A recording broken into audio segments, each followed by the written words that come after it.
O mundo animal tem formas engenhosas de lutar contra a correnteza do rio. O macho desta espécie de sapo segura até 50 ovos em uma longa fileira em volta de suas patas traseiras.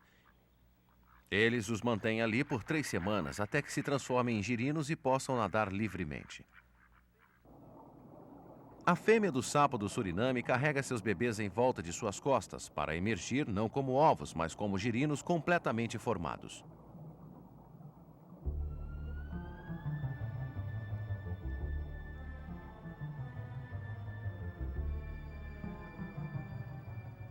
Não é difícil compreender como a água tão essencial para a vida assumiu tanta importância nas crenças e nas superstições.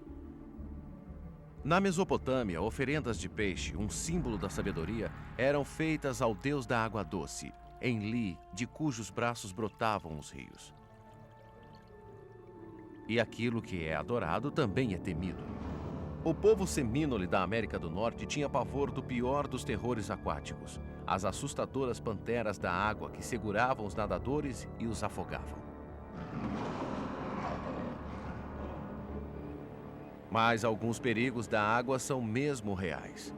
Doenças como hepatite, pólio, cólera, cegueira de rio, todas elas são transmitidas pela água doce ou pelos animais que vivem a seu redor.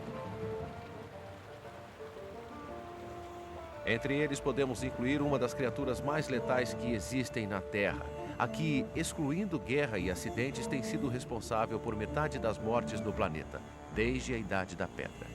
O mosquito, transmissor da malária, pequenino mas mortal. Quase 3 milhões de pessoas por ano morrem de malária apenas na África. Nem todos os insetos que vivem nas várzeas têm uma reputação tão mortífera. A libélula é uma das mais belas e extraordinárias espécimes do planeta. Ela existe há 100 milhões de anos e tem algo que é único: asas com movimentos independentes, total controle do movimento. Pode parar no ar, voar para frente, para trás, virar em qualquer direção e descer tão suavemente quanto uma pena que flutua. Alguns insetos preferem nadar. O escaravelho aquático cria pequenas ondas com uma espécie de sistema aquático de localização por eco. Esses extraordinários navegadores usam as ondas que retornam e que foram refletidas por objetos em seu caminho, para evitar assim se chocar contra eles. É um dispositivo que funciona quase sempre. Mas colisões não são os únicos riscos existentes na superfície, como descobriram estes surfistas. A aranha aquática evita o tumulto ficando embaixo. Ela cria uma bolha submersa, literalmente um cinto de segurança para mergulho, tecido entre as plantas e vegetação.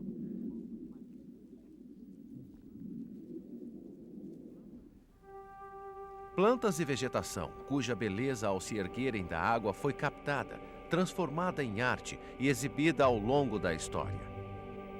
Salgueiro, ulmária e ranúnculos, todos são secos, preservados, pintados e encadernados.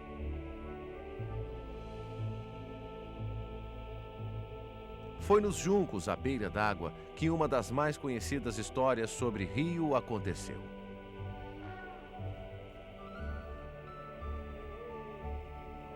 Quando o faraó egípcio ordenou a execução de todos os bebês judeus do sexo masculino, uma mãe escondeu seu filho em um berço nos juncos. O menino era Moisés, que mais tarde libertou seu povo da escravidão e recebeu os 10 mandamentos da mão de Deus.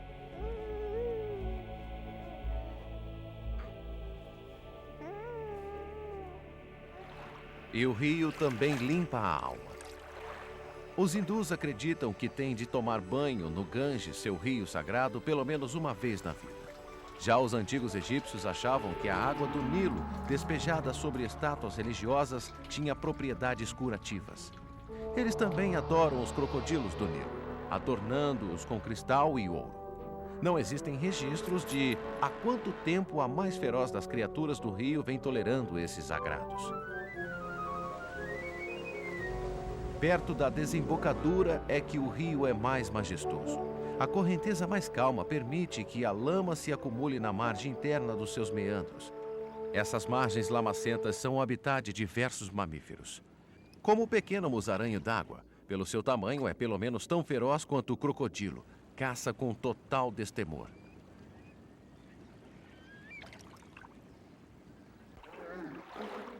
O maior de todos os habitantes do rio que gosta da lama, o hipopótamo cria sua própria loção de bronzear, segregando um fluido quando vai para a terra para protegê-lo dos raios do sol. Na água, sua proteção consiste em expor apenas as narinas, os olhos e as orelhas. E este bocejo do hipopótamo macho não significa que ele esteja com sono, é sua maneira de cortejar a fêmea. Os profundos canais perto da desembocadura do rio são também a morada de um dos mais encantadores mamíferos do rio, o boto de água doce.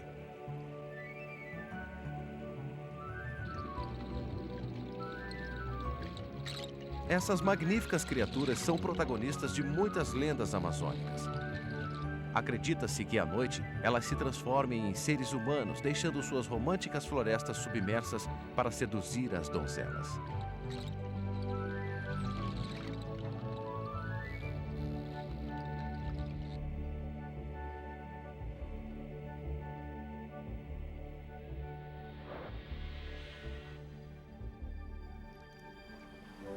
Este castor foi caçado até quase ser extinto na Europa, mas existe em abundância na América do Norte, onde não só se tornou um símbolo nacional, mas também nos deu o modelo para um dos mais importantes feitos da engenharia moderna.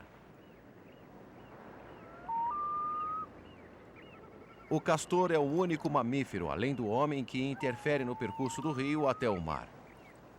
O único modo que o castor tem de escapar do perigo é entrando embaixo d'água. Assim ele passa sua vida trabalhando incansavelmente, criando piscinas profundas por meio da construção de diques.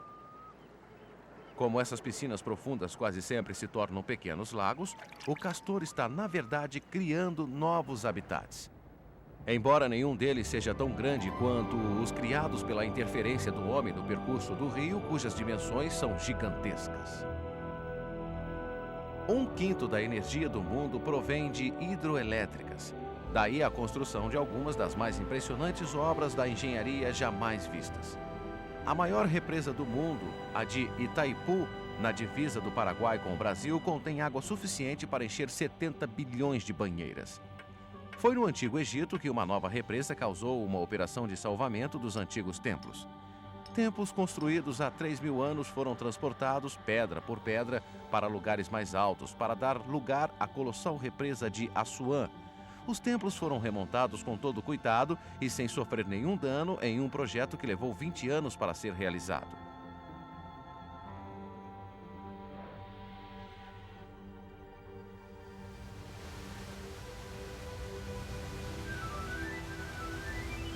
Algumas vezes os peixes também precisam de salvamento. A maioria das represas é muito alta para que os peixes possam subir, até para o atlético salmão. Assim, algumas delas têm escadas para peixes, que vão quebrando a altura em degraus em quais os peixes conseguem subir. Mas é o homem que pode precisar ser salvo do rio mais famoso dos Estados Unidos. As aventuras de Huck Finn em uma balsa no Mississippi, fugindo das cobras e pescando peixe-gato, não são nada comparadas com a maior e mais recente ameaça do rio. O Mississippi está ajustando seu curso e poderia juntar-se a um pequeno rio paralelo. Um desvio que deixaria New Orleans e Baton Rouge em uma situação difícil. O Corpo de Engenheiros do Exército Americano foi chamado para tentar conter o rio, mas o poderoso Mississippi talvez se mostre incontrolável. E quando a vontade do homem entra na luta contra o poder do rio e cria barragens e reservatórios, o resultado é uma das imagens mais estranhas e fantasmagóricas do rio: a cidade submersa. Ruínas de uma comunidade desaparecida. Oferecendo-nos um dos mais assustadores mitos sobre a água, o de que o sino continua a dobrar lá nas profundezas.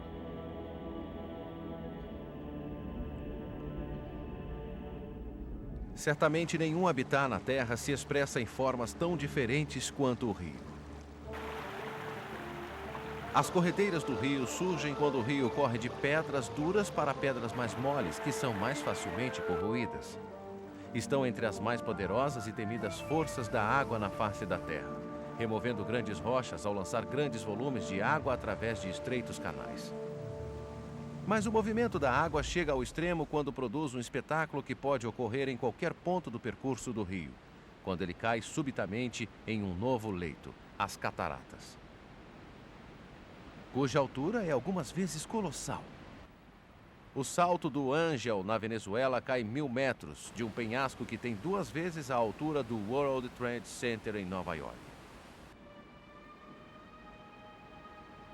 E onde a natureza chega a esses extremos, o homem luta para conquistá-la. Ou talvez fosse melhor dizer, a mulher. Annie Anson Taylor foi a primeira pessoa a descer as cataratas do Niágara e sobreviver. Uma proeza apenas igualada por 6 outras pessoas. Annie tornou-se conhecida como a Rainha da Neblina.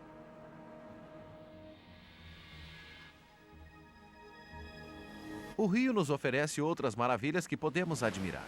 As pororocas ocorrem quando as marés da primavera forçam a água rio acima, às vezes a velocidade de mais de 60 km por hora. Mas as pororocas não são as únicas forças que se opõem à correnteza do rio, nem são os seres humanos os únicos a desafiar sua força. Essa enorme tartaruga do Sudeste Asiático tem o estranho hábito de subir cataratas. Esse réptil usa sua longa cauda como apoio para escalar as cataratas, como o mais ousado dos alpinistas.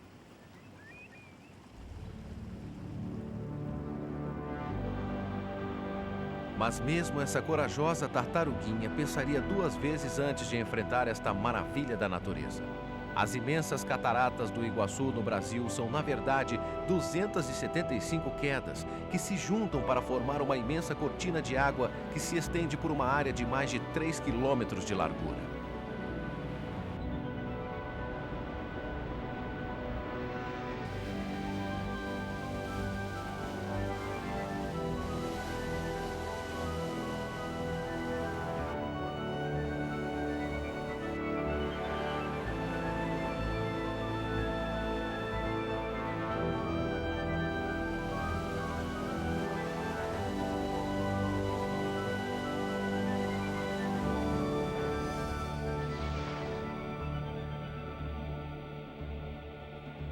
Algumas vezes é no ponto final de seu percurso que o rio exibe sua característica mais grandiosa, uma enorme extensão de água e de terra, o delta, onde a água doce desemboca no mar.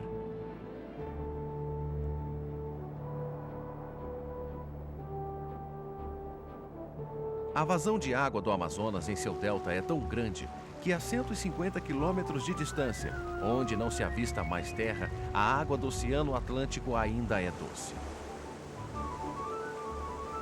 O delta marca a morte do rio, o fim de sua jornada, quando ele atravessa a fronteira entre a água doce e a água salgada. Mas esse fim é também um novo começo. Pois o percurso do rio é circular. Esse curso de água junta-se ao mar unicamente para nascer novamente.